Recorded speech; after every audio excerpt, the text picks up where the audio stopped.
heavy metal en su instrumentación sonoriza las máquinas, las bombas, los motores de la industria y de la guerra. Reinventa la sonoridad militar del siglo XIX. Revela el inconformismo hacia su antecesor, el hard, como si se tratase de una metáfora geológica. La roca pasa a transformarse en metal.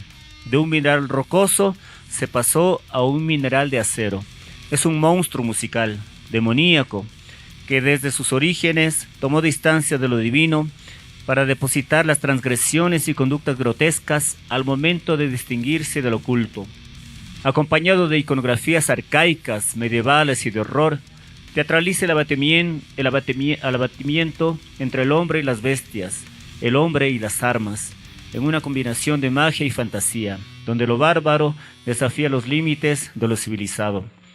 Freddy Ayala Plazarte, hijos bastardos de la modernidad, a quien le damos la bienvenida. Freddy, autor del libro que les acabo de nombrar, un estudioso, como ha presentado Andrés, es poeta, docente, tiene publicaciones en poesía, ensayo, y ahora ha realizado un libro bastante literario, bastante investigativo, desde muchos puntos de vista: antropológico, comunicacional, poético, musical, etcétera, etcétera. Freddy, ¿cómo estás? Por favor.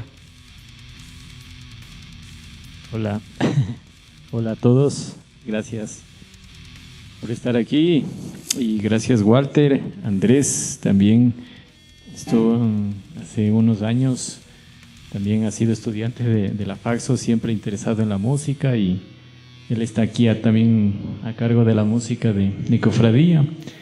Gracias a Marquito por recibirnos y a ti por la iniciativa de hacer estos programas, que entiendo que lo vas a seguir haciendo, y por darle ese espacio a la música, que no es una música masiva, pero tiene muchas cosas por decir. Así que gracias por eso. Gracias, Freddy. Una bienvenida, un aplauso. Estamos acá con público.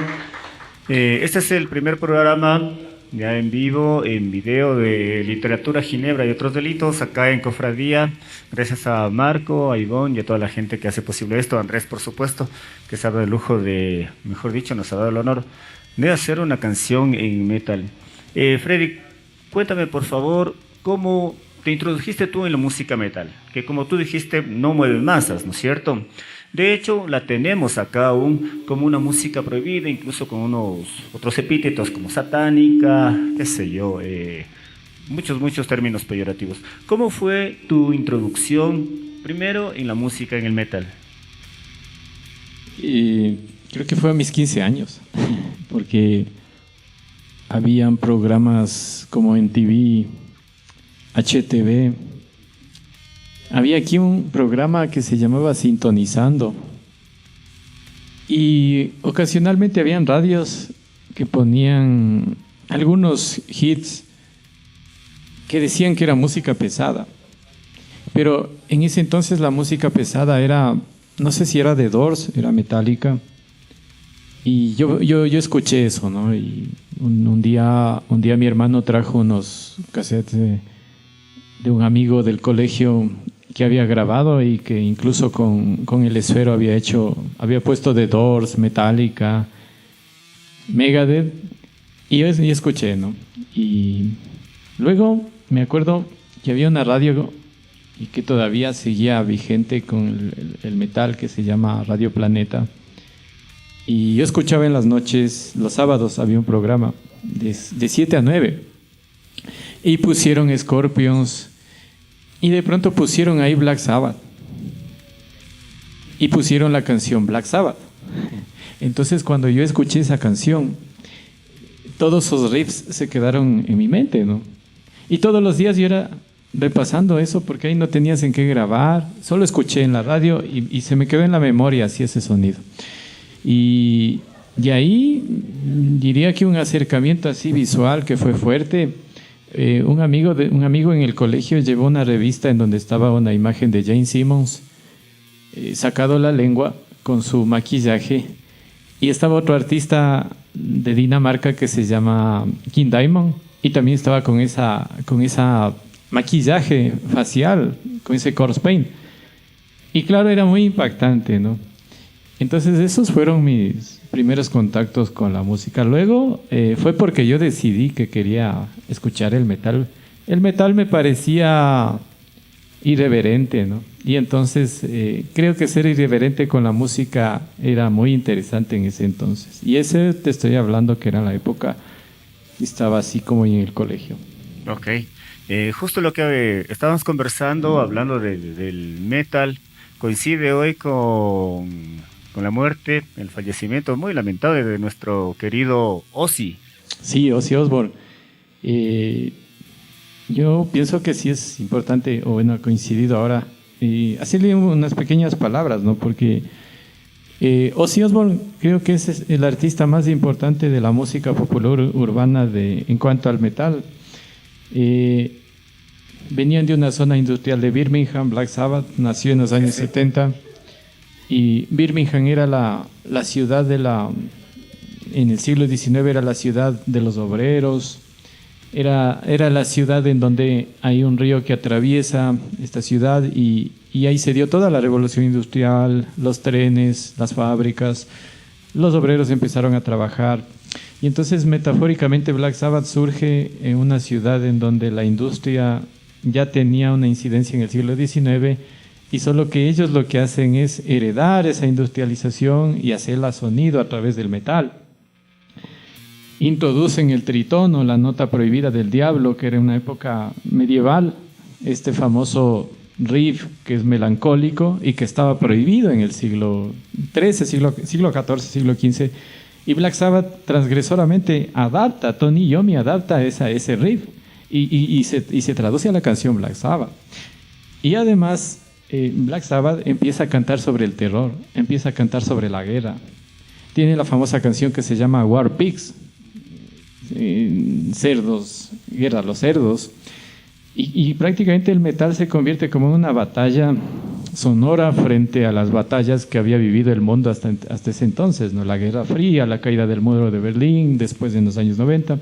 Entonces el metal ya se convierte en una forma de combatir a su época. Y la trascendencia de Black Sabbath está allí a nivel sonoro, musical, estético y gótico, porque Black Sabbath incluso calza con la tendencia neogótica, arquitectónica y el horror siniestro que tenía el arte gótico. Diría que es una banda elemental para cualquier agrupación, y tanto así que hace 15 días, cuando Ozzy Osbourne ha dado el último concierto, ha ido Metallica, Anthrax, Pantera, Slayer, y todos los grandes músicos que han rendido culto y tributo a una agrupación que cambió el imaginario y cambió la identidad y cambió la sonoridad de la música urbana del metal. Entonces yo creo que todos le debemos a Black Sabbath y a Ozzy Osbourne esa fascinación por lo siniestro y lo monstruoso a través de la música, que ya Ozzy cuando se hizo solista pues lo llevó a otros planos mucho más metafísicos, cósmicos, del horror siniestro. Como personaje se decía que se comió un murciélago, una paloma, no lo sé, un concierto, que se había cortado, que había tenido una pelea con Sharon Osbourne, su esposa, y se había cortado porque tuvieron una pelea bien fuerte. Entonces él se decepcionó y se hizo corte, se derrapó la cabeza y salió con esos cortes de sangre a cantar en el concierto, ¿no? Entonces eran como unas actitudes y conductas transgresoras para la música de la época. Así que yo siento que Ozzy ha tenido canciones polémicas como Suicide Solution, que incluso fue llevado a la corte en Estados Unidos porque pasa que un adolescente que se había suicidado le encontraron en la pista musical que él había estado escuchando esta canción, ¿no? O a su vez como canciones dedicadas a su amigo Randy Rhoads, que son muy, muy sentimentales y románticas. Entonces yo siento que Ozzy Osbourne es como ese Nostradamus, es como ese profeta del metal de los años 80, ¿no? Así que un riff y un tributo por Ozzy Osbourne también. Sí, se ha muerto uno de los grandes padres, ¿no?, de la música y del metal. Bueno, ha sido tanta tu pasión, y bueno, ya nos está explicando bastante acerca de la cuestión del metal. Cuando hiciste la tesis, la investigación que tenemos acá, fuiste a conocer los países nórdicos. fuiste a conocer la cuna, o una de las cunas por lo menos del metal duro, allá en Noruega. ¿Cómo fue la experiencia ahí? Sí, bueno, o sea, creo que fue de las experiencias más importantes, creo yo, para cuando uno se apasiona por una música y quiere llegar incluso a los lugares donde no necesariamente estaba haciéndose la música, pero sí estaba habitándose por la gente que estaba en algún momento haciendo una música que no sabían que se iba a globalizar, que iba a ser conocida, que se iba en América Latina a tener influencia en agrupaciones ecuatorianas. Yo fui a Noruega de una manera bastante espontánea, ¿no? Entonces, cuando pasó un año de mi doctorado allá en Madrid, yo quería estudiar el cuerpo y el paisaje y decía, ¿qué ritmo musical tiene el paisaje como representatividad? Entonces yo decía el black metal, porque el black metal representa el paisaje y la geografía de su localidad. Entonces me puse en plan de viajar a Noruega, pero yo no sabía el idioma noruego. Entonces por ahí como que me bloqueé y dije, tal vez no voy, no conozco esa sociedad, no conozco ese país. Pero hubo un amigo que me hizo un contacto y con un amigo de allá que es profesor. Y él medio me dijo, puedes hospedarte en tal lugar, yo te saludo algún día, pero ya sí, ¿no? Y nada, me puse en el plan de irme, porque yo quería llegar a esos lugares. Cuando yo llegué a Noruega, estuve en dos ciudades, las dos ciudades más importantes del black metal, que es Oslo y Bergen. Y que son ciudades como decir Quito y Guayaquil, así. O sea, incluso en la distancia. Y vi la geografía, nada, o sea, me sentía en la tierra del black metal, pero yo decía, quiero ver algún músico en la calle, y estaba siempre por las calles de ahí pensando que se va a aparecer un músico. Creo que había uno, pero me sentí tan avergonzado por ser andino, porque los andinos somos vergonzosos, y no me acerqué a decirle nada, pero le vi, y estoy seguro que era uno de estos músicos. Y nada, o sea, no vi mucha gente vestida de negro, no vi mucha gente con púas. Vi la gente que toda así. La gente iba a estar ahí como... Sí, yo pensaba que me aterrizaba en Noruega y ya. Nada que ver. Creo que era mucho más oculto que de lo que pensaba, ¿no? Sí, de hecho, perdón, hay una foto en el libro en donde... Y claro, uno también tiene como el referente de la soledad. O sea, es el norte del planeta en donde también uno piensa que hay mucho frío, muchos árboles, mucha soledad y mucho silencio.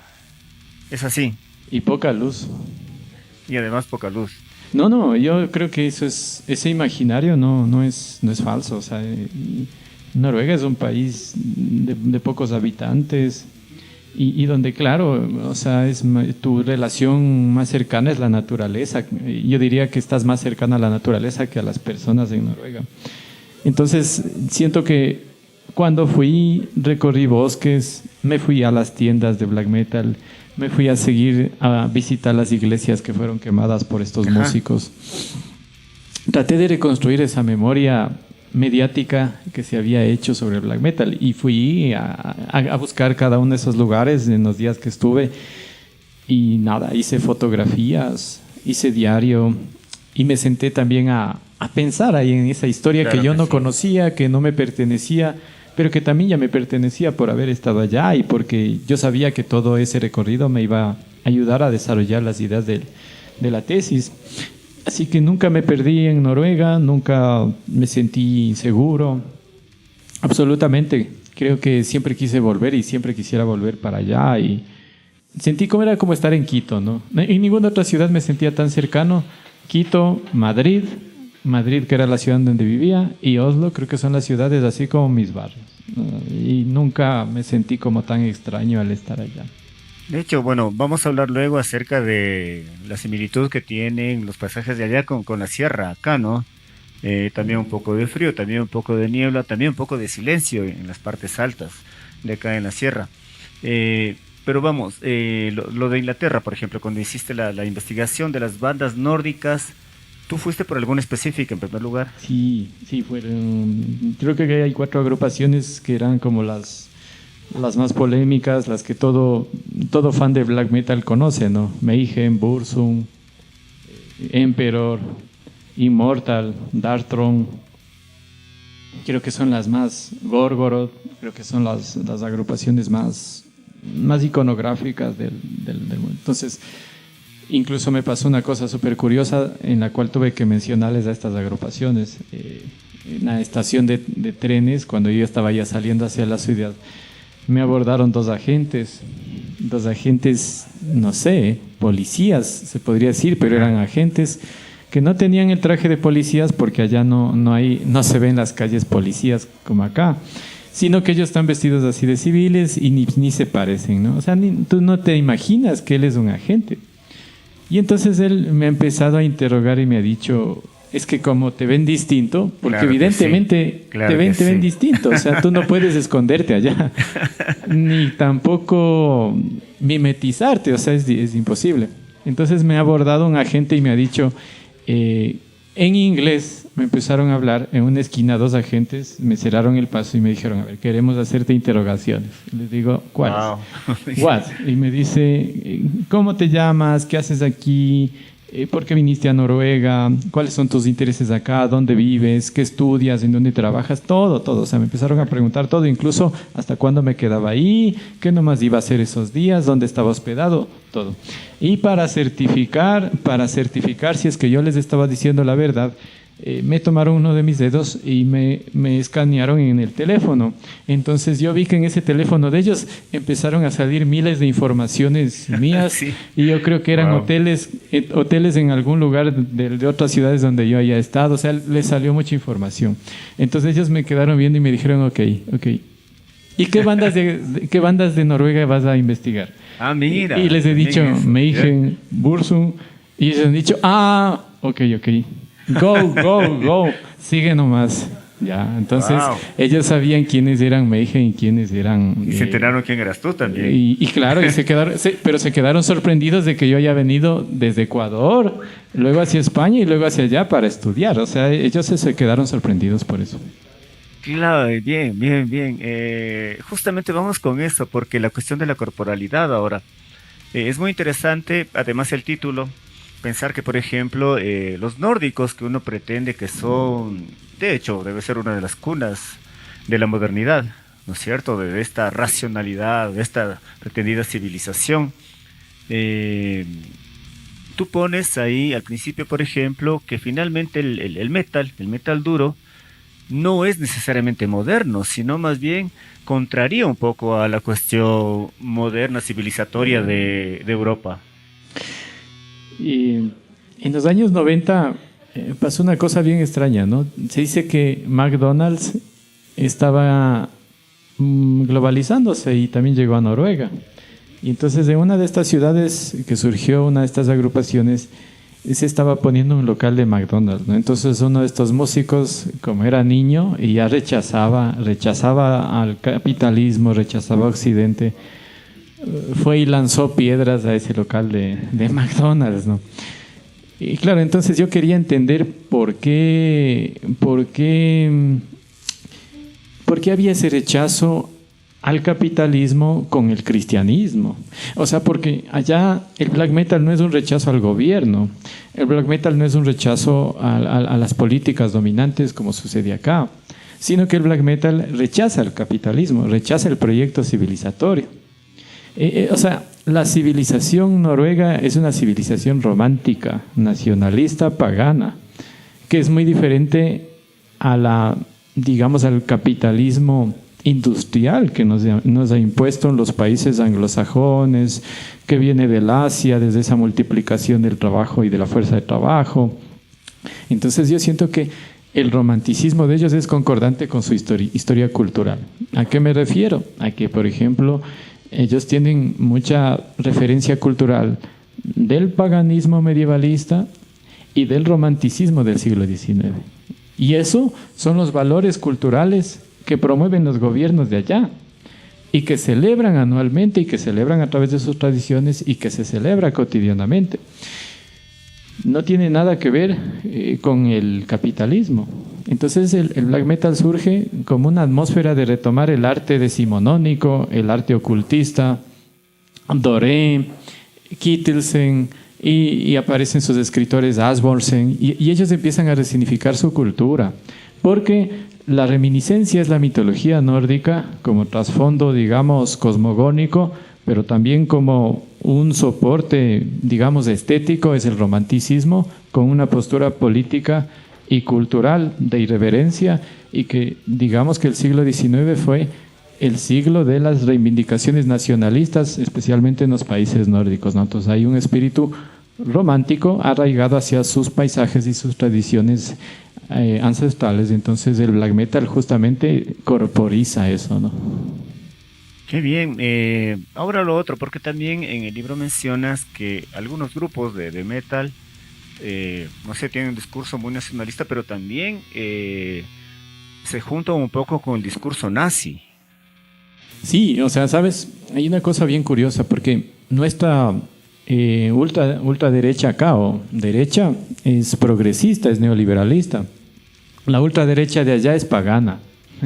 Allá hay una religión que todavía se practica, una religión de ultraderecha que se llama el Asatru, que es una religión en donde ellos reconocen el odinismo, por ejemplo. O sea, reconocen a Odín, reconocen a Thor, reconocen a Baldur, o reconocen también al pangermanismo. Pero te refieres con eso más bien a ultranacionalismo, creo. Sí, o sea, que a la ultraderecha. es lo que te trataba de decir, ¿no? Que la ultraderecha ya es el nacionalismo pagano. Es el ultranacionalismo. En cambio, lo que equivaldría aquí, nuestra izquierda, cuando se habla, digamos, de ese nexo ancestral indigenista políticamente y celebrativamente desde el pachamamismo. Entonces allá, en cambio, eso es ultraderecha. Y ya cuando el black metal pues tuvo asesinatos, quemó iglesias, generó el pánico satánico en Noruega, muchos músicos se acongojaron, no querían aparecer, se escondieron. Hubo uno de estos músicos que tras hacer el asesinato a otro músico se fue a la cárcel, se rapó la cabeza, se parecía a un skinhead, y empezó a desarrollar libros y teorías conspirativas vinculando al black metal y al nacionalismo paganista con el nacionalismo nazi, ¿no? Entonces ahí surgió el NSBM, que es el National Socialist Black Metal. Y evidentemente hubieron agrupaciones que tomaron con extremismo y empezó a hacerse como una especie de movimiento nacional pagano neonazi, ¿no? De expulsar lo extranjero de sus países. O sea, se volvió extremista. Pero eso no quiere decir que todo el black metal haya tenido pues esa postura, ¿no? Porque muchas agrupaciones se quedaron en su estética, en su postura más esotérica, pero el NSBM se ha vuelto como bastante polémico, incluso en el YouTube o en el Facebook.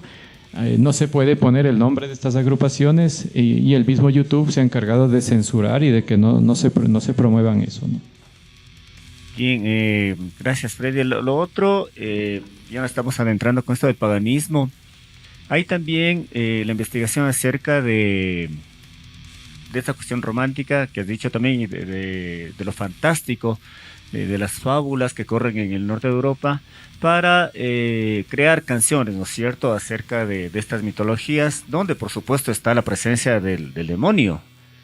¿Cómo se vive el demonio dentro del metal? En la época medieval, cuando los romanos, digamos, fueron a los países nórdicos a cristianizar, yo podría decir que la cristianización escandinava fue una de las más abruptas y violentas de Europa. Por eso es que los países nórdicos volvieron con mucho extremismo sobre su nacionalismo, porque el cristianismo sí les arrebató las simbologías, les arrebató la cultura celta que surgió acá en Gran Bretaña y que vino hacia Noruega, hacia Escandinavia, y que también ocupó parte del norte de Europa. Y entonces sucede que ellos de alguna forma reinventan o reactivan todas estas simbologías, ¿no? Empiezan con un poco a buscar fuentes culturales paganistas.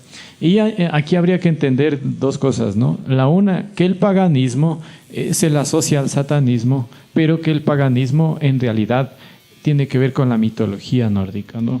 Y entonces este vínculo con el satanismo parte de una figura cristiana, que sería el Satanás bíblico. Y porque hay un Satanás mefistofélico, hay un Satanás prometeico, hay un Satanás luciferino, perdón, y ellos más bien se basan en el Satanás bíblico, ¿no? Y entonces empiezan a retomar esas iconografías y simbologías de la época medieval, pero también empiezan a tomar simbologías de la época del romanticismo, porque en el romanticismo se reinventa la imagen del diablo. El diablo quedó callado entre el siglo XVI y el siglo XIX, no aparecía mucho.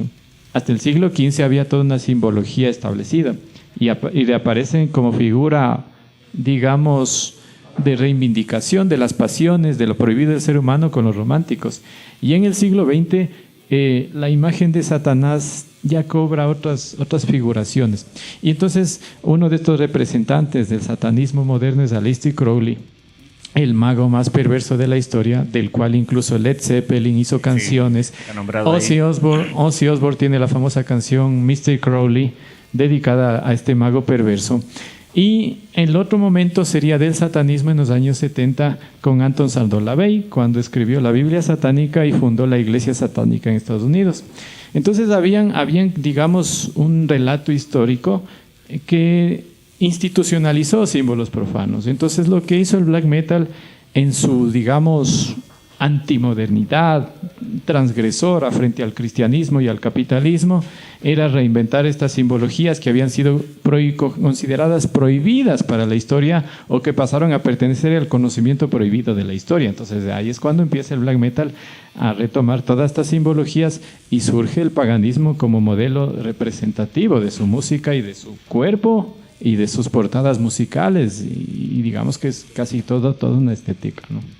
Sí, esta estética, bueno, con todo lo que nos has contado también acá, bueno, que vamos a pasar esta parte del Ecuador, ¿no? Pero por ejemplo, qué sé yo, en el 90 ya creo que después de los hippies, 60, 70, ya la iglesia evangélica, que es, no sé, como mucho más conservadora, en nuestro caso latinoamericano, que la iglesia católica, se volvió todo especialmente contra el metal, ¿no? Sí. Diciendo que es música satánica, que si dabas la vuelta al disco, se pronunciaba el nombre del diablo, el 666, y toda esa fantasía que terminó en algo que ya vamos a conversar también, una cuestión que solo podría darse acá. Yo me acuerdo que en 1996 coincidió y se decía que era el Día de la Bestia, porque era 6 de junio del 1996 y que todos tenían que tener cuidado a las 6 de la tarde.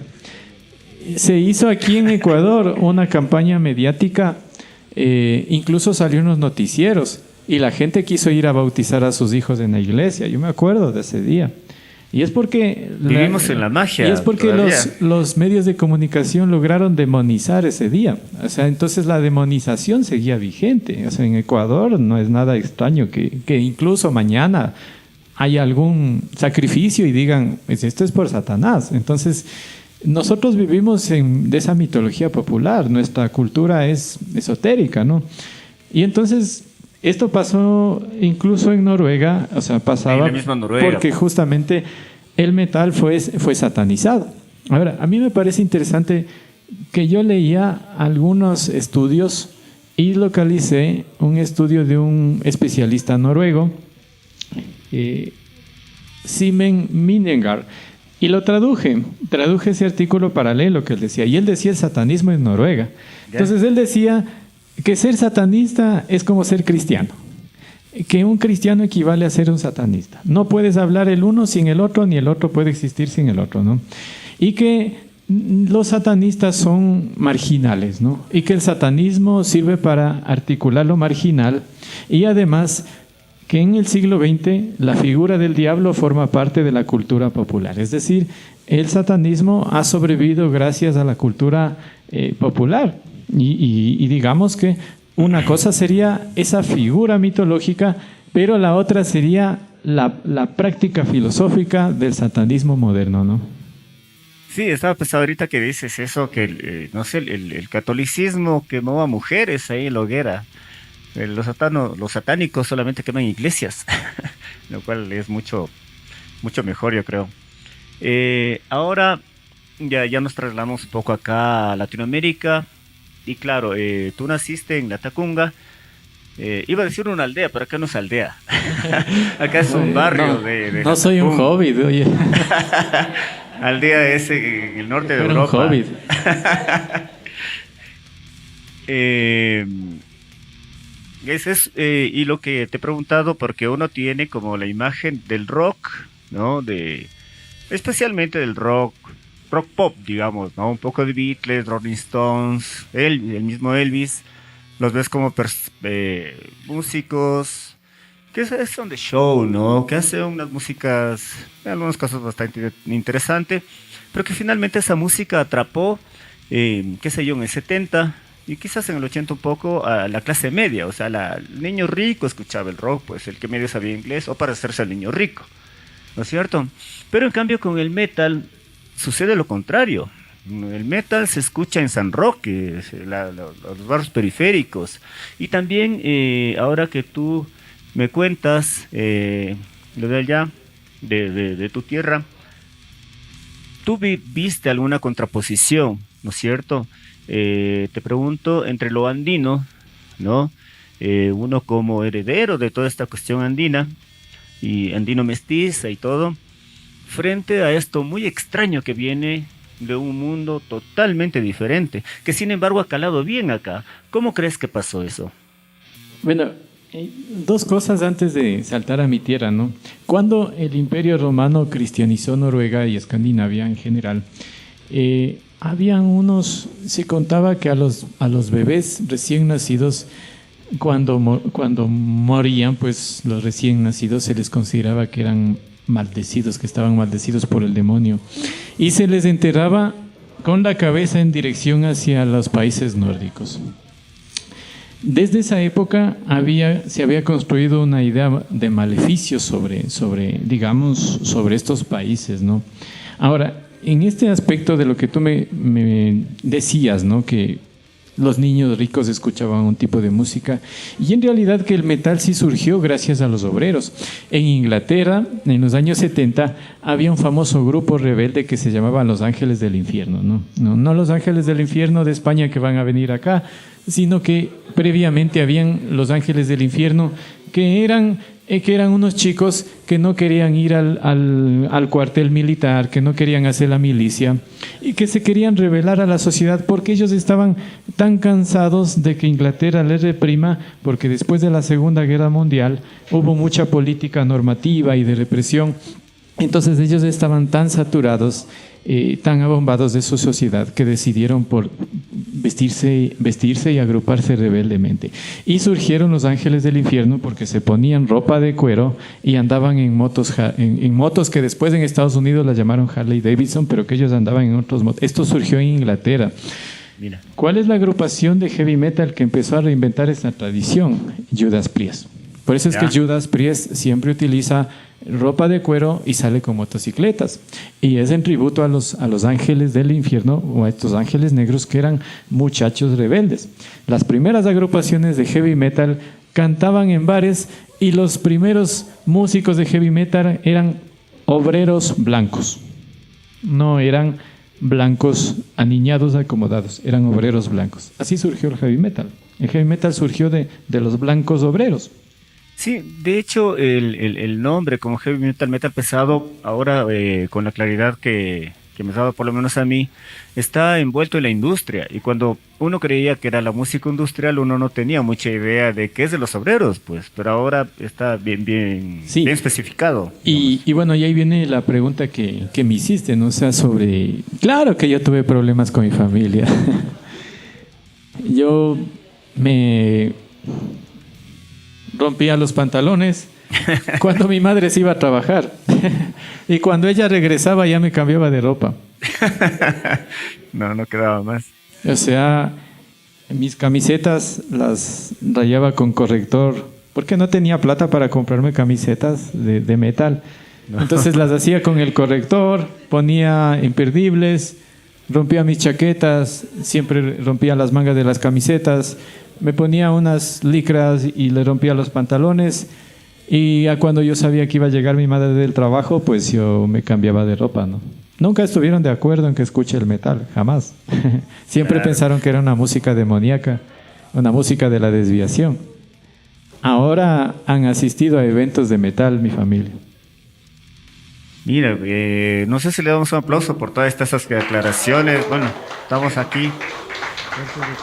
Además, bueno, tenemos un saludo a Byron Díaz, que es un hombre que practica la música dura, es músico, y así te saluda, mira. Eso es del diablo, señor. Seguimos ahora con esta cuestión, ahora sí traslademos un poco a lo andino. Tengo por acá, aquí está la portada de la revista Vistazo, que la tengo señalada. Debe estar aquí, como dice la portada. Más adelante está. La portada, de hecho, también me parece que es de julio. Es de junio. Un mes antes.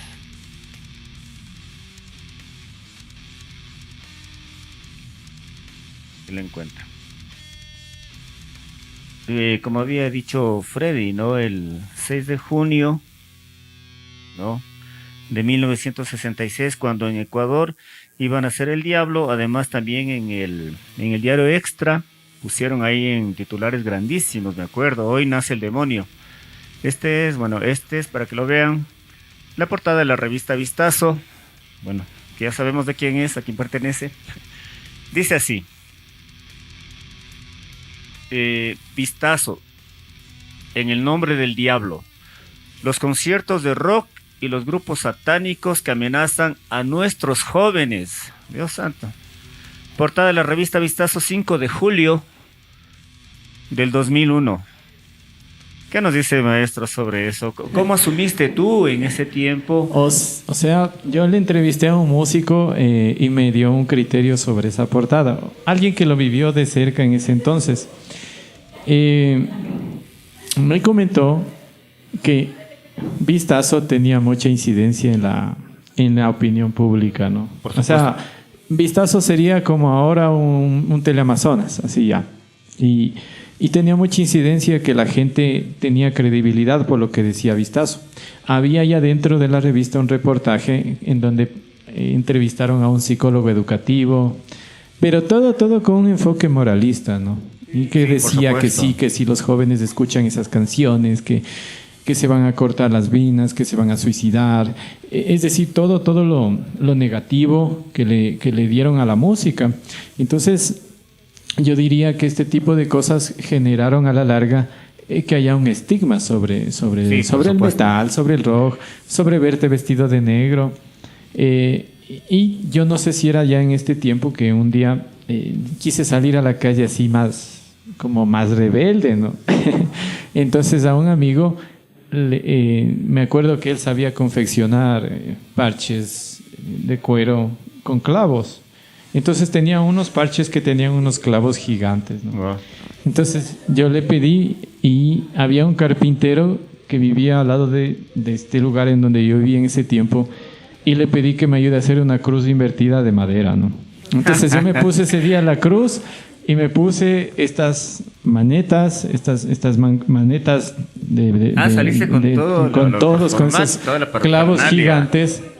Y la mamá de un amigo había salido a comprar en la tienda ese momento. Entonces me había visto que yo estoy caminando puesto eso, y se asustó y se santiguó y se fue corriendo a la casa. Y le había dicho a mi amigo que no sabe que qué le pasa al Freddy, que creo que está poseído, que sale vestido así a la calle, ¿no? Y era así, o sea, pasaban cosas así. Sí, por supuesto. De hecho, yo creo que muchos de los estigmas de ese tiempo no se rompen hasta ahora. No. Porque, el poder, ¿no? Que tiene muchas caras, que vamos a hablar también ahorita mismo, de la cuestión política. Sí, y un detalle más, cuando mi familia se enteró que yo iba a estudiar el black metal, se asustaron, ¿no? Dijeron, ¿vas a volver a esa música? Ahora. Hace 6 años. Hace 6 años. O sea, cuando ibas a hacer el... Cuando iba a empezar el doctorado. El doctor cuando se iba va. a empezar el doctorado, claro. Decía, ¿cómo vas a estudiar eso? Doctor metalero. Yo le dije, no, es que yo voy a estudiar algo que nadie se atrevería a hacerlo hasta el día de hoy. Muy Ya, bien, sí, Freddy, no, qué chévere. claro. Otro aplauso, por favor. Muy bien. Y vamos ya a esta cuestión de lo político, porque también se habla de Pancho Jaime, que fue un periodista trágicamente asesinado por el poder justamente, y que, bueno, pues se lo apodaba, o él mismo se apodaba, la mamá del rock, maestro. Sí. ¿Cómo fue ese encuentro con Pancho Jaime? ¿Tú ya sabías de él? ¿Fue importante para tu investigación ya a nivel latinoamericano? Sí, o sea, a ver, yo pienso que para hacer todo este estudio, creo que tenías que deconstruirte como individuo, como persona. Creo que tenías que alejarte de esos juicios morales, no solo familiares, sino de la sociedad. Mucha gente no creía en lo que yo estaba haciendo, mucha gente no quería hablar, pensaban que, eso será de estudiar, sí se estudiará eso. Yo por mucho tiempo pasé ese tipo de cosas, y de hecho mi doctorado fue más que solitario. ¿Con quién lidias cuando no existe gente que consuma esta música en cualquier otro lugar? Es decir, esto es como muy periférico en cuanto a los gustos musicales. Y entonces, para mí la figura de Pancho Jaime es importantísima en una parte que yo abordo y que pongo fotografías de Pancho Jaime, porque Pancho Jaime fue el primer hippie criollo del Ecuador. El Guido Salazar, un amigo que estudió, un músico que también estudió en la Facultad de Comunicación Social, ha señalado que el artista ecuatoriano que introdujo el arte del metal por primera vez, o digamos fue uno de los que impulsó aquí el rock en Ecuador en los años 70 en Guayaquil, y fue por Guayaquil, fue Pancho Jaime. Y Pancho Jaime hacía parodias a Febres Cordero. De hecho, se ponía la banda presidencial y les insultaba a los políticos. Les tomaba las palabras que ellos puteaban y también les puteaba en su revista. Y a Pancho Jaime lo desaparecieron, como lo sabemos, a Pancho Jaime lo desaparecieron, lo callaron.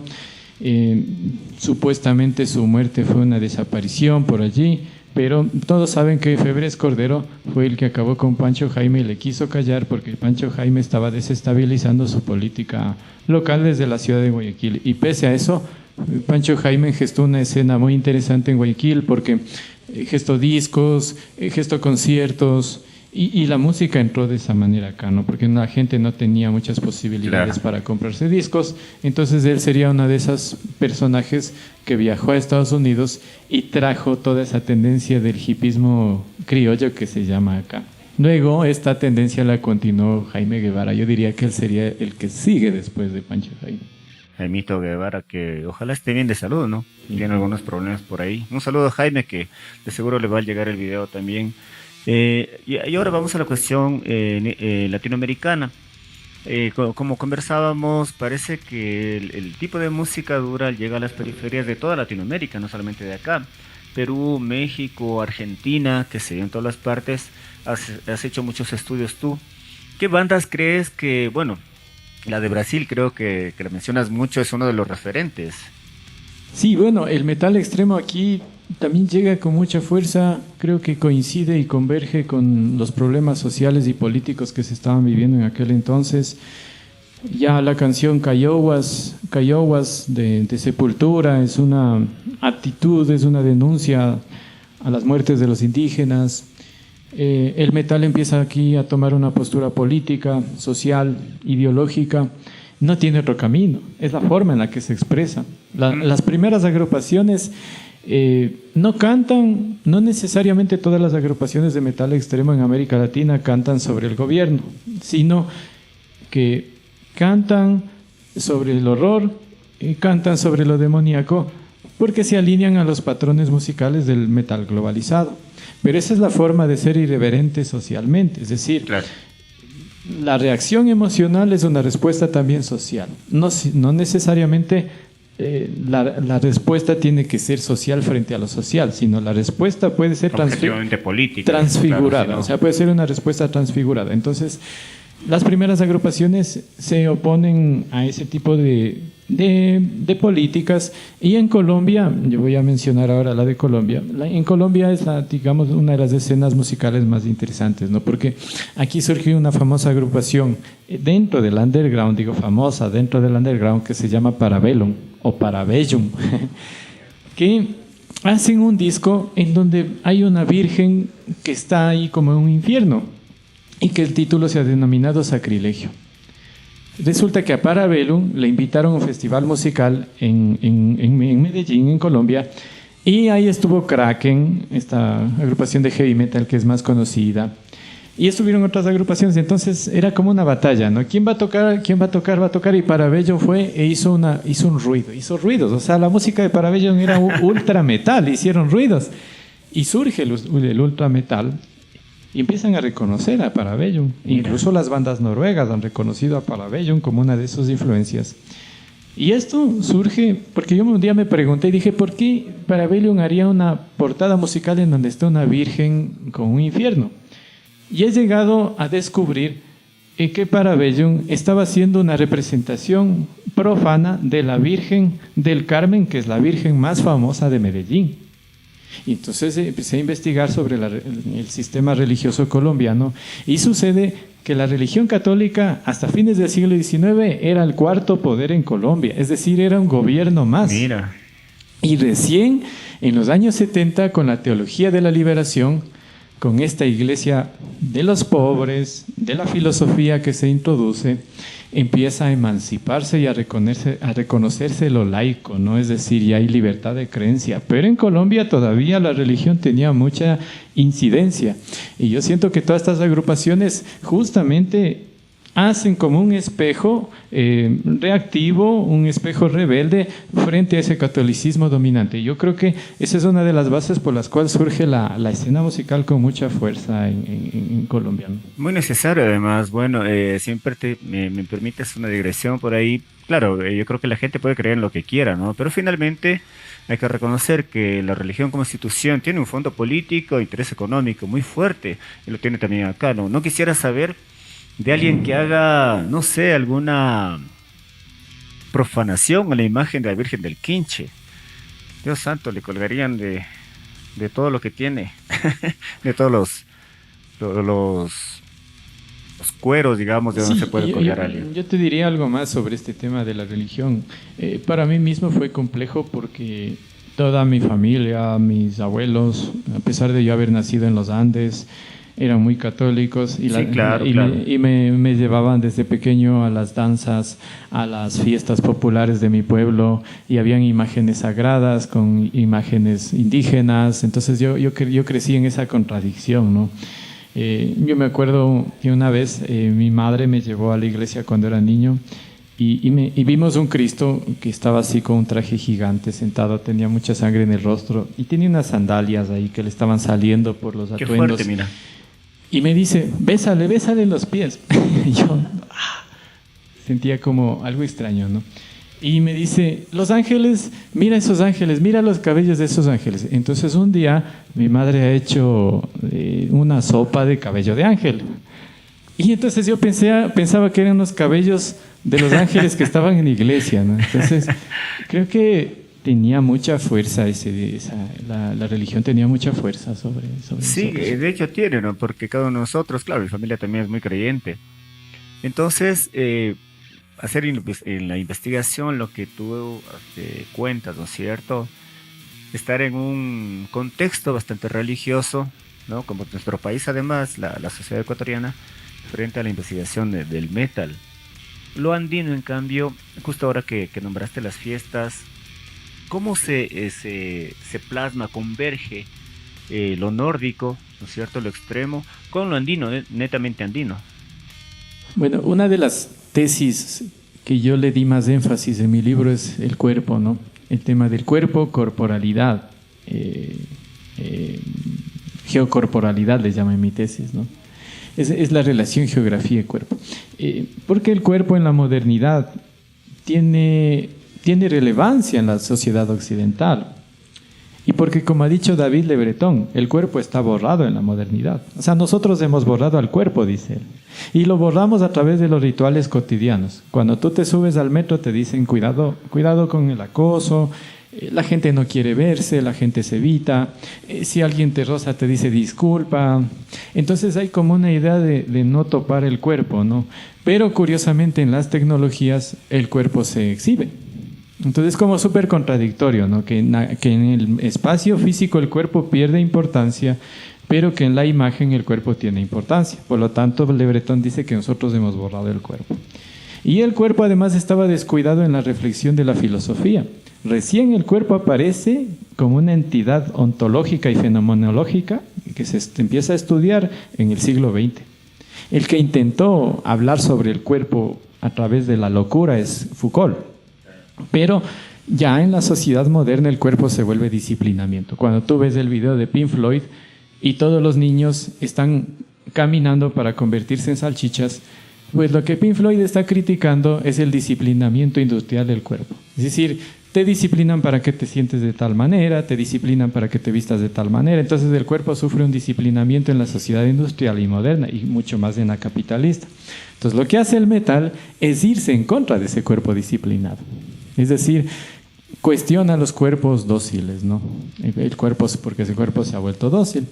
Y entonces esta función entre lo andino estaría en el aspecto geográfico, ¿no? Porque la geografía nórdica es un relato que se traduce o que se explota en el black metal, y esto sucede también ya acá en el metal latinoamericano. O sea, los músicos también empiezan a salir al paisaje, los músicos empiezan a mostrarse en los fondos geográficos, y eso te da para pensar una nueva forma de presentar el cuerpo. O sea, el cuerpo ya no está siendo solo el que aparece en la publicidad, sino que el cuerpo también empieza a aparecer en escenarios geográficos, y ahí aparecen tendencias musicales como el black metal, como el folk metal, que de alguna forma ellos son los que están más cercanos al paisaje y a la geografía. Y el mundo andino es nostalgia, el mundo andino es soledad, como decía el escritor José María Arguedas. El páramo andino es la soledad cósmica, y ahí surgió la poesía quichua, de la soledad cósmica del campo, porque el campesino se tuvo que ir a trabajar, porque el campesino se fue a la ciudad, y el campo se empezó a quedar solo. ¿Y quién reinventa el campo? Ahí está la poesía, ahí está la música. Entonces yo diría que reinventar el mundo andino es reinventar la nostalgia. El yarabí es el mejor ejemplo de esa nostalgia heroica y de esa nostalgia ancestral de cantar sobre lo que está ausente. Entonces el metal, como tiene mucha fuerza a través de su sonoridad, es uno de los grandes representantes para reinventar esto, ¿no? Bien, Freddy, muchas gracias. Bueno, la conversación está muy profunda y muy, se dice, aleccionante. No, bueno, es una investigación muy grande la que ha hecho Freddy. No sé si tú, en tu experiencia ya, como persona, como mestizo, qué sé yo, a pesar de los conflictos personales que has demostrado, ¿no?, en cuanto a la cultura, ¿has querido alguna vez ser, qué sé yo, cantante de metal? Yo quise ser baterista, pero tenía dos caminos: o ser baterista o escribir poesía. No podía hacer todo a la vez. Es mucho tiempo para cada cosa. Necesitas disciplina para cada arte. Entonces, no sé, la poesía me llamó, y una vez yo hablaba con un músico justamente de este tema, y me decían que no es necesario que yo sea músico para estudiar eso, porque él decía: yo soy músico, pero no podría reflexionar lo que tú has reflexionado. Dice, llegamos a una conclusión, que lo que él hacía a través de un instrumento, yo quería hacer a través de las palabras. En los dos había música. Entonces me dijo: también eres un músico. Y eso me amparó para seguir haciendo eso. Sí, bueno, hay muchas letras que pones ahí también de algunas canciones específicas. No sé, ¿cuál te ha conmovido en cuanto a letras como tal? Porque hay algunas, ¿no? Pero Sí. en cuanto... Porque en principio escuchabas el inglés sin saber inglés. Sí. con las bandas de metal. Pero cuando empezaste a profundizar, digamos, en estos temas, ¿cuál te pareció muy poética, digamos? Dos. Oden's Revenge to Northland y A Fine Time to Die. A Fine Time to Die, la canción emblemática del álbum Blood Fight Dead de Bathory, que habla de la mitología nórdica, que habla de los Corei, de la cacería salvaje, y que hace un sonido de caballos, de corceles que aparecen por allí y te lleva a una batalla épica. Es la canción más, para mí, que más me atrapó líricamente, ¿no? O sea, porque habla, justamente dice, un buen día, la canción se traduce a decir, un buen día para morir. Y habla de las batallas en el cielo, habla de una muerte cósmica, de una muerte mística. Una muerte que va a ser llevada por los dioses nórdicos, es decir, vas a morir inmortal. Entonces Bathory cantaba eso en los años 80, ¿no? Y esa es una de las canciones que más me enganchó con el estudio. Chévere, Freddy. Bueno, por ahí está Andrés. Vamos a terminar un poco esta parte. Solo quisiéramos preguntas, si es que alguien tiene, las personas que han escuchado la exposición de Freddy y su libro, que está buenísimo, Hijos Bastardos de la Modernidad, que es el metal extremo nórdico y latinoamericano. No sé si alguien quisiera preguntar algo de casualidad. Sí, ahí. ¿Te ha molestado o no te han dicho? Bueno, si tu familia sí te ha dicho que el metal es demasiado ruidoso. ¿Qué te atrajo más? ¿Así el ruido o lo que te preguntaban o las líricas como tal? Obviamente el ruido como tal. Creo que es el poder sonoro, ¿no? La combinación de las baterías con las guitarras eléctricas y las voces es un poder sonoro. Y es un poder sonoro primitivo, porque el metal en realidad en su sustancia es muy primitivo en su sonoridad. Pero eso no quiere decir que todo el metal sea ruidoso, porque existe symphonic metal, gothic metal. Bueno, yo digo ruidoso como tal, ¿no? Porque uno cuando no ha escuchado dice chuta, porque uno está acostumbrado a la música de masas, pues a lo que se vende en el mercado. Yo pienso que esto ya estaba desde las épocas arcaicas, había la intención de hacer ruido en la naturaleza. Y el ruido se hacía con el cuerpo, el ruido se hacía con las voces, el ruido se hacía con los gritos. Entonces yo creo que el ser humano siempre quiso hacer ruido, o sea, siempre quiso decir algo a través del ruido, porque el ruido no necesariamente es algo que no lo irracional, puede serlo, pero el ruido tiene su sentido. O sea, cuando aquí hubo el cacerolazo del paro de octubre de 2019, todos hacían ruido. Y el ruido era el lenguaje de la protesta. Entonces yo creo que el ruido tiene mucho que ver con la historia también. Gracias, Freddy. Vamos a tener entonces, gracias Andrés también, sí. Una pregunta de... Ruido es bastante disruptivo y ahora van a disruptir el público. ¿Cuál es tu nombre, compañero? Bueno, Byron, ¿cómo estás? Gracias, buenas noches a todos, qué bien que se hayan dado cita. Freddy, un gusto saludarte, maestro de maestros, de igual manera. Qué gusto poder conversar con ustedes esta noche. ¿Cómo hablar, en principio cuando te referías a Noruega y en el momento en el que estuviste haciendo las entrevistas de allá, cómo hablar de lo económico, por ejemplo, porque al topar un punto anticapitalista desde el black metal, se vuelve, como ya se había visto, un poco confuso al ser grupos en determinado momento incluso neonazis.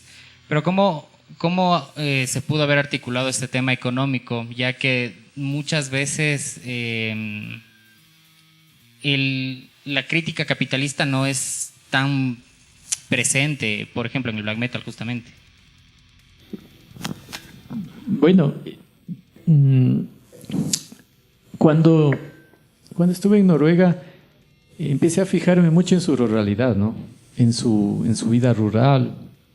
Y yo te diré que casi que el 60 al 70% del país es más rural que urbano. O sea, Quito es más capitalizado que Oslo.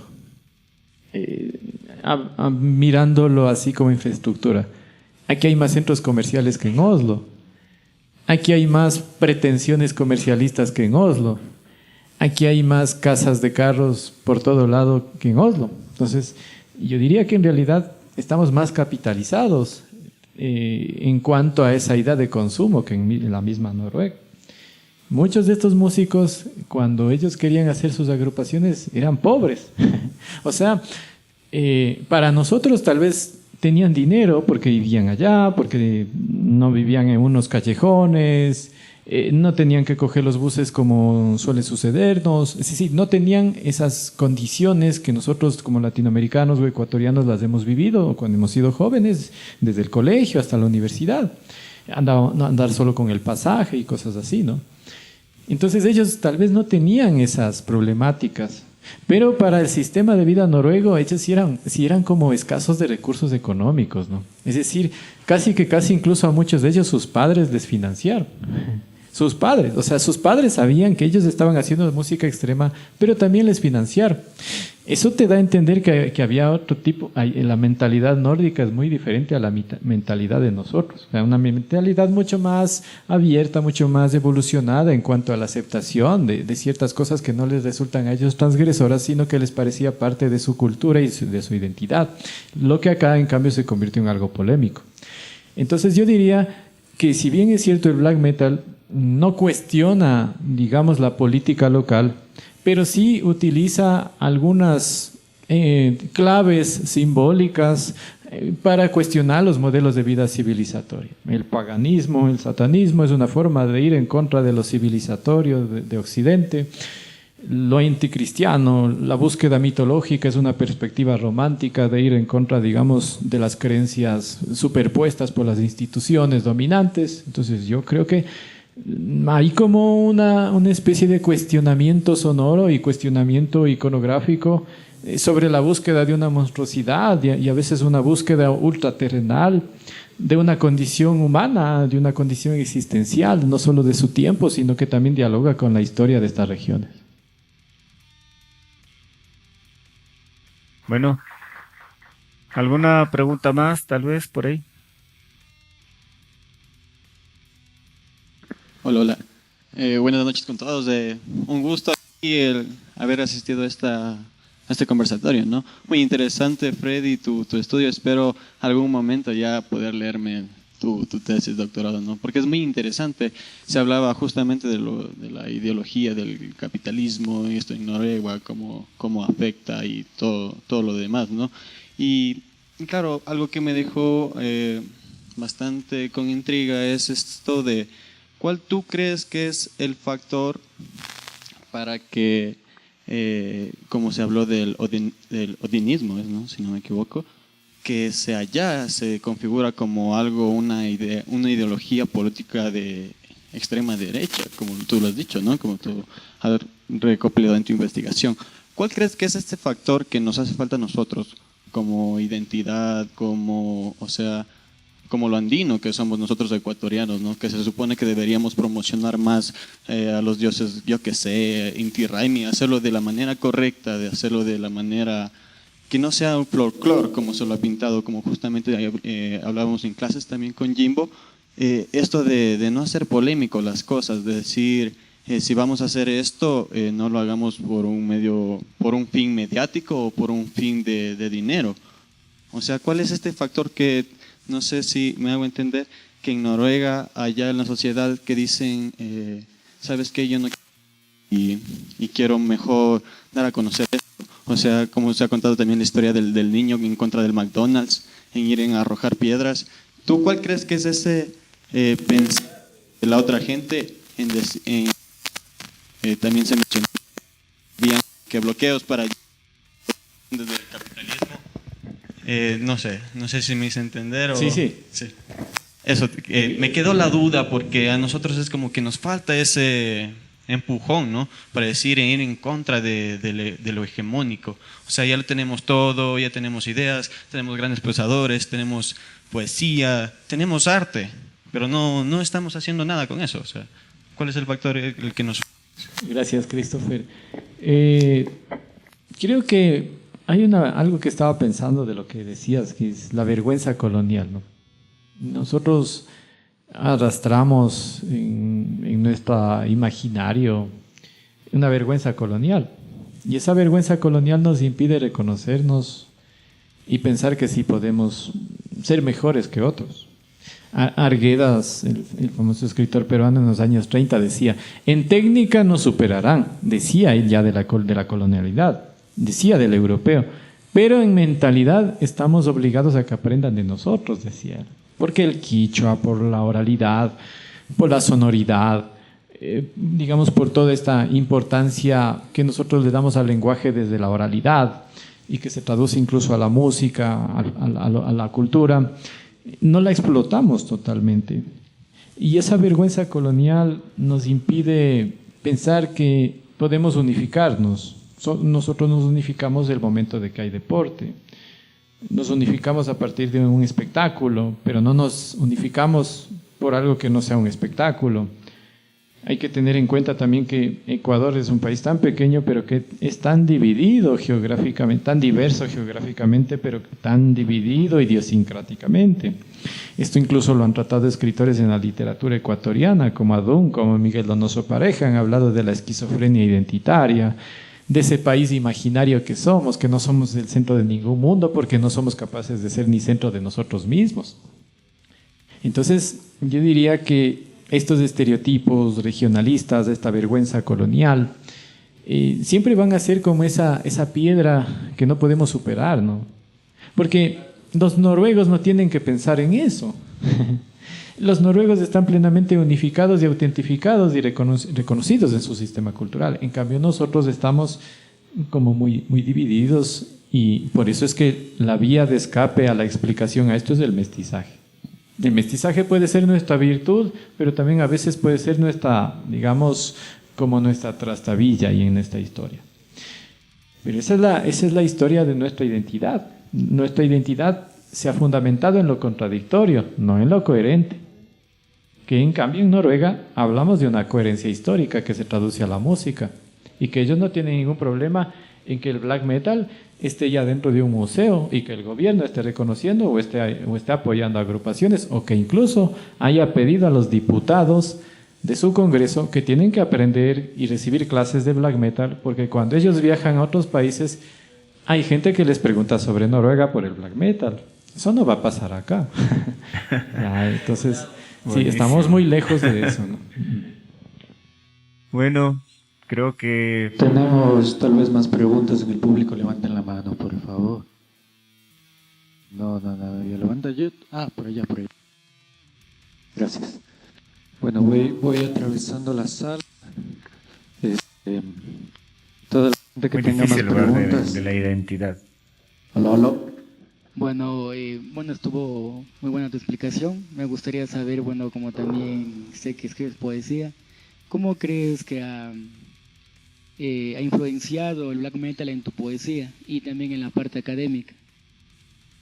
Sí, yo creo que ahí sí ha tenido como algunos puntos influyentes, aunque mucha gente pensaba que porque yo estoy estudiando el black metal escribo poesía satánica o escribo poesía gótica. Muchos piensan que mi poesía es ocultista, oscura, así impía, pero nada que ver. Yo diría que el black metal es como esa atmósfera, es atmosférico para mí, más que lírico, es atmosférico. Y yo creo que siempre he estado recurriendo a sonidos del metal para escribir. Y no necesariamente escribir sobre Satanás, sino a lo mejor escribir sobre la infancia. Entonces el black metal me lleva a un viaje arcaico, y un viaje arcaico también es un viaje poético. Entonces yo diría que no he tenido problemas. Al principio sí me puse a pensar y dije, ahora que voy a estudiar esto, tal vez mi poesía va a estar así influida por esto. Pero con el tiempo creo que he podido como sobrellevar esas dos actividades sin que se vean así contaminadas, pero sí, digamos, correlativas, que se retroalimentan a través de lo atmosférico. Gracias. Bueno, no sé si hay más preguntas. En todo caso, por allá hay otra. Yo tengo alguna, pero quisiera priorizar desde el público.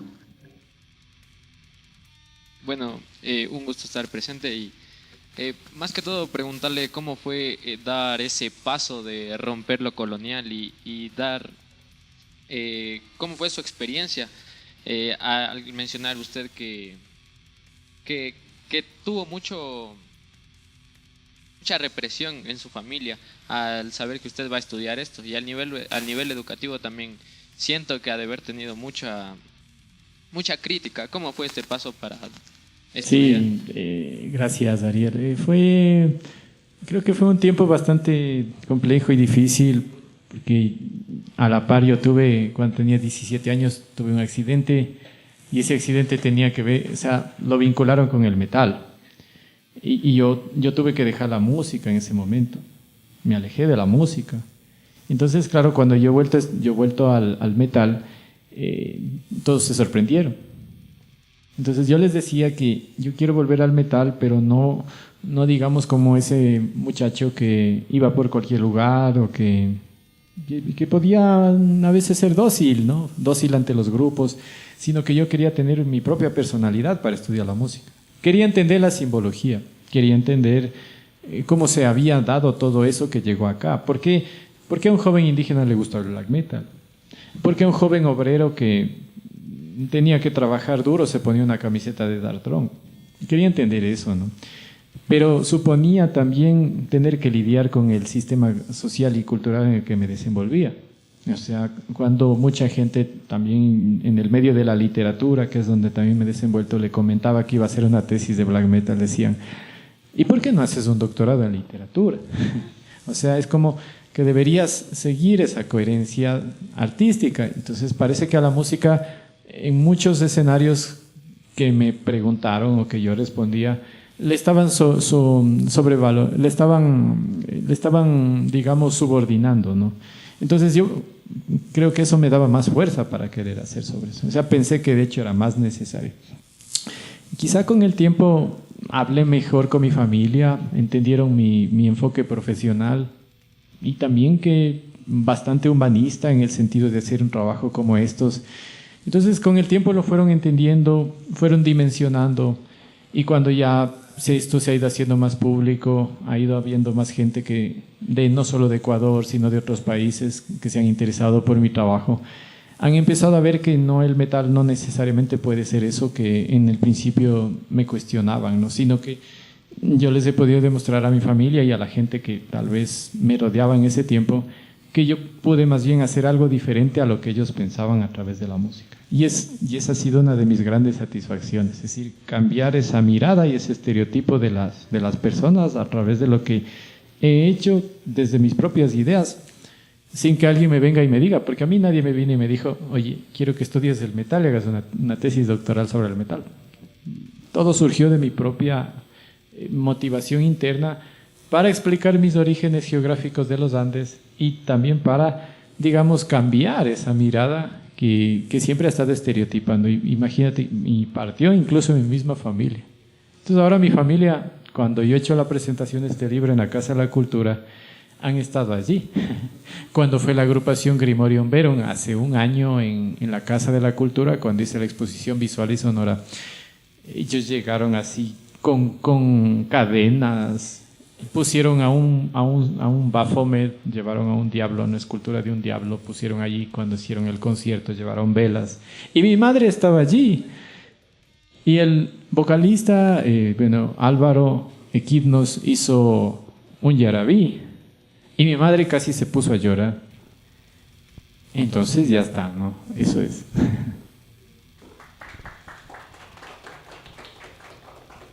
Maestro, su pregunta también estamos esperando. Bueno, yo lo hubiese cortado ahí para terminar en alto, ¿no? Pero haré mi pregunta.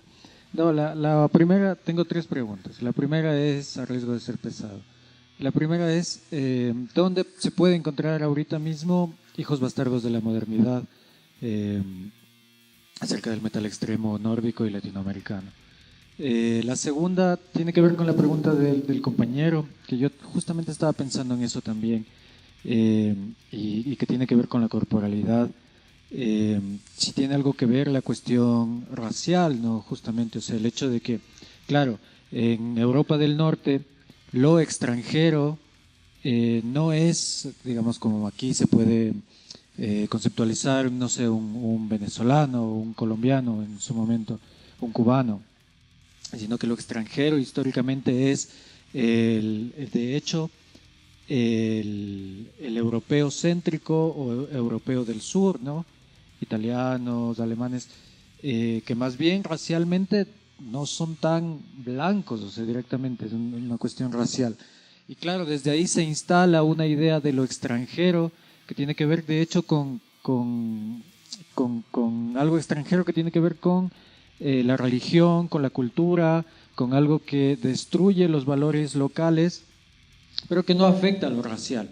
O sea, que de hecho casi pasa desapercibido o que por lo contrario es más bien apreciado, ¿no? Por el propio extranjero, por el resto de Europa.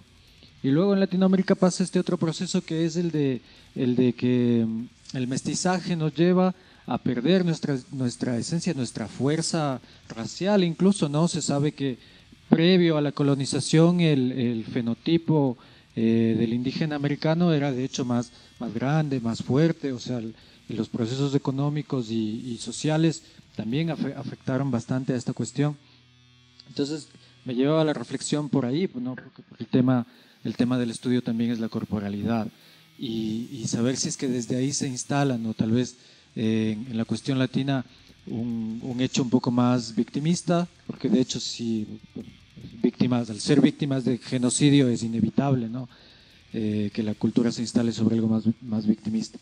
Esa era la reflexión, pregunta, una pregunta sugerida más bien que hago, y la otra era una cuestión acerca de la ocupación del espacio, el cuerpo en el espacio. Últimamente estoy escuchando a Aurora, ¿no? No es música muy pesada, pero tiene estos elementos del folclore europeo, nórdico. Y tiene algo muy común con la música, con el metal extremo y con otras formas de metal, que es lo paradisiaco de los espacios montañosos. O sea, ellos se van a grabar los videoclips en unos bosques preciosísimos, en estas como islotes que tiene Noruega, no recuerdo cómo se llaman, y o sea, realmente es bellísimo.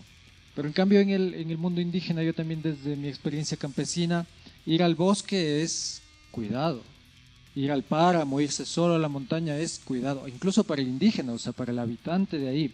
O sea, ¿qué ha pasado ahí? ¿Por qué no somos dueños del espacio? Yo creo que obviamente tiene algo que ver el sistema de hacienda, ¿no? Me imagino que ese es que nos corta la posibilidad de ocupación del espacio, pero últimamente veo también que se empieza a rescatar eso. O sea, empiezo a ver los videos de Curare, por ejemplo. Ya empiezan a irse a grabar en el páramo algunas propuestas en folclore, algunas propuestas también en bandas de metal que son de origen indígena, lo hacen de esta manera. No sé qué piensas tú de esta cuestión. Chévere, gracias Andrés. Bueno, la primera pregunta, el libro lo estoy distribuyendo acá en Quito yo mismo porque la editorial es de Manta, así que si gustan o quien guste adquirir el libro, pues se puede poner en contacto sin ningún problema conmigo como autor y se lo puede hacer llegar, ¿no?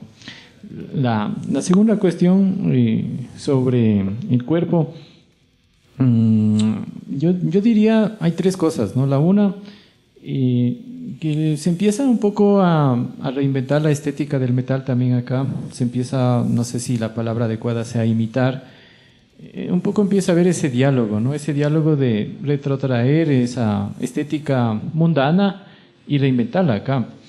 Pero también hay un segundo momento que sería, digamos, la exacerbación de esa estética, ¿no? Es decir, tú ya empiezas como a hacer irreconocible ese cuerpo, ¿no? Pero el tercero me interesa más, porque el tercero podríamos decir que el cuerpo se empieza a convertir en un centro de poder. O sea, el cuerpo se convierte en un biopoder para la sociedad, para la política y para los medios de comunicación. Cuando sucedió el acontecimiento de la discoteca Factory, hubo un borramiento del cuerpo metalero. Yo me acuerdo un titular del diario El Extra, en donde se habían puesto unas botas de uno de los músicos que se había muerto y estaban calcinadas, casi sus botas estaban ahí perdiéndose ya en las cenizas, y habían puesto el titular "Murieron con las botas puestas", ¿no? O sea, parodiando la canción de Ángeles del Infierno. Entonces yo creo que ese tipo de cosas estaban nuevamente reforzando el estigma que se tenía sobre el cuerpo. Y lo que la sociedad a veces no se ha dado cuenta, que el mismo cuerpo es la entidad desde la cual yo puedo no solo protestar, sino visibilizar un mundo marginado. Es decir, a través del cuerpo, el cuerpo cuando se convierte en un relato, no solo tiene que ver con tatuajes, no solo tiene que ver con piercings o con la forma en la que te vistes, sino que el cuerpo mismo es una entidad que piensa, alguien piensa en ese cuerpo. Entonces yo creo que eso nos hemos olvidado. Y de alguna forma el metal ha querido distinguirse de los otros cuerpos desde que surgió acá. Y ya el cabello largo, luego les cortaron los cabellos a los rockeros en los conciertos, hubo represión, al que le veían con cabello largo le cogían y le cortaban sin decirle nada. Entonces yo diría que acá sí el cuerpo ha sufrido cultural y socialmente y no ha sido totalmente reconocido, e incluso en el mismo escena del metal no ha sido entendido o reflexionado. Sí, solo es mostrarte y vestirte y hacer imagen a veces. Entonces yo siento que hay mucho que decir de todo eso, ¿no? Porque hay un proceso desde los años 70 y yo creo que esa sería un poco esa segunda parte que en América Latina tiene una resonancia muy fuerte. Todas, digamos, las escenas musicales de América Latina utilizan el cuerpo como una forma de poder. El músico, cuando se para en el escenario y tiene la guitarra y empieza a hacer esto, tiene dos lecturas. La una, que está con una metralleta, ¿no? Si los músicos están metaforizando la música como una metralleta. Y la otra, que es un símbolo sexual. Y así ha sido entendido, que la guitarra sería un símbolo como fálico, ¿no? Sí, por eso tienes el poder sobre el escenario como músico. Y digamos, la tercera pregunta creo que está también vinculada con esto sobre la cuestión paisajística. Y yo diría que esta, digamos, alucinación que se tiene sobre el paisaje empezó en los años 70, ¿no? Con la música indie a través de la electrificación, es decir, las primeras agrupaciones que empezaron a hacer folk geográfico, paisajístico a través de lo sonoro y lo iconográfico fue cuando se desarrolló la industria de la Sony Music en los años 70 y empezaron a haber agrupaciones de música electrónica indie, y ahí empezó a construirse este relato de volver sobre el paisaje con la música moderna o la música electrónica. Lo que hace ya el black metal es como un poco ya adecuar a su sonoridad, adecuar a su cultura, y en América Latina las agrupaciones hacen lo mismo, es decir, relocalizan esa globalización geográfica, ¿no? Y relocalizas con tu geografía. Entonces cuando tú ves a Curare, cuando ves el Yaravilla, el black metal de Grimorium Verum, cuando ves a Vomitorium vestidos como indígenas amazónicos, justamente están relocalizando, pero digamos con matices más, por ejemplo, Vomitorium con matices activistas frente al petróleo de los indígenas que se estaban invadiendo las zonas geográficas, y en cambio en la parte andina con esa nostalgia personificada en los cucuruchos, ¿no? Así que yo creo que eso es riquísimo e interesante para analizar. Gracias, Andrés. Bueno, gracias a Freddy, por favor. Gracias también a Cofradía. A toda la gente que está acá, gracias a ustedes por haber venido, gracias a Andrés, como siempre. Es el primer programa que hemos logrado con Andrés y con Freddy, se llama Literatura, Ginebra y otros delitos, ya acá en la Cofradía. Y bueno, tendremos otros programas más, muchos más, nuevamente con cultura, con academia y con mucha poesía siempre. Gracias, Freddy, se va a despedir de vosotros también. Nada, agradecerles a quienes han estado aquí y han podido alimentarse con estas pequeñas memorias, y espero que les haya, sobre todo que les haya gustado y les haya motivado a pensar la música desde otro ángulo. Así que agradezco mucho la atención que han tenido ustedes conmigo. Gracias.